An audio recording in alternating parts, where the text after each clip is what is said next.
digər federasiyalar tərəfindən hücumlar vardı. Bildiyiniz kimi Kickboks Federasiya tərəfindən, Uçsanda Federasiyası tərəfindən və bir neçə idman qurumlarının tərəfindən elə bil bu Muay Thai Federasiyası qoyulub, bunu kimsə gəlib oğrayacaq, kimsə gəlib ələ keçirəcək. Ancaq onlar bilməlidir ki, Azərbaycanın bu qanunverici orqanları bu günləri bildiyiniz kimi layiqincəsinə o mübarizəsini apara bilir, elə insanları əlbəttə bu federasiyadan kənarlaşdıra bilir. Bilirsiniz ki, mənim başıma gələn 2025-ci ildə 2025-ci ildə Türkiyədə, Antalya şəhərində bu hadisə də həmin Muay Thai Federasiyasını ələ keçirmək üçün olan bir hadisə idi. Bildiyiniz kimi Adil Əliyevin Muay Thai Federasiyasını əlinə almağı, özündə toplanması həyata keçmədi. Azər Həsənsoyun da həmin formada. Bu günləri bildiyiniz kimi 3 Azərbaycandan göndərilmiş, bunlar kimlərsə tərəfindən göndərilmiş 3 canının tutulub 53 il iş alması da bu da həmin hadisələrin törədilməsinin bir nümunəsi idi. Ona görə hər birinizə uğurlar arzu edirəm. Uğurlar arzu edirəm ki, Muay Thai ilə hər birimiz irəliləyəcəyik. Çünki biz 3 rəngli Azərbaycan bayrağı altında döyüşmək üçün öz mübarizəmizi aparırıq.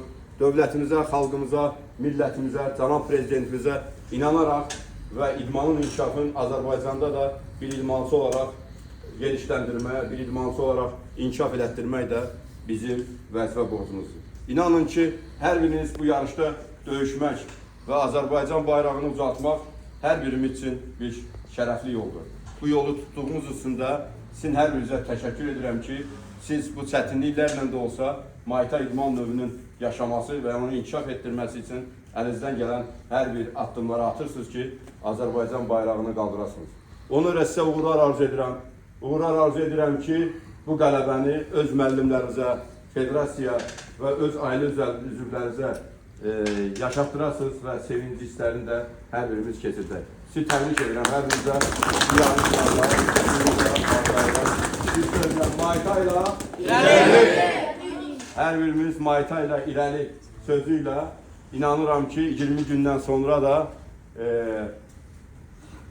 bu yarışda ringin qırağında yığışaraq Muay Thai ilə irəli sözünü deyərək öz qələbəmizi qeyd edəcəyik. Fəxri müəllimin də böyük əziyyətləri var, Şəhriyar müəllimin də əziyyətləri var, Emin müəllimin də əziyyətləri var. Bunların hər birinin əziyyətləri bizim idmana qoyulan diqqət və qayğı və idmanın inkişafı üçündür. Onlar da çətinliklə də olsa Muay Thai idmanı yaşatmaq üçün cibindən pul verərək, bu idman zalının arendasını ödəyərək, bir çətinliklə də hər birisi bu idmanın yolundadırlar ki, bu idmançılarımız yetişsin və Azərbaycanın bayrağı hər zaman dalğalansın. Ona görə hər birinizi təbrik edirəm və hər birinizə qələbələr arzu edirəm. Uğurlar olsun. Sağ olun.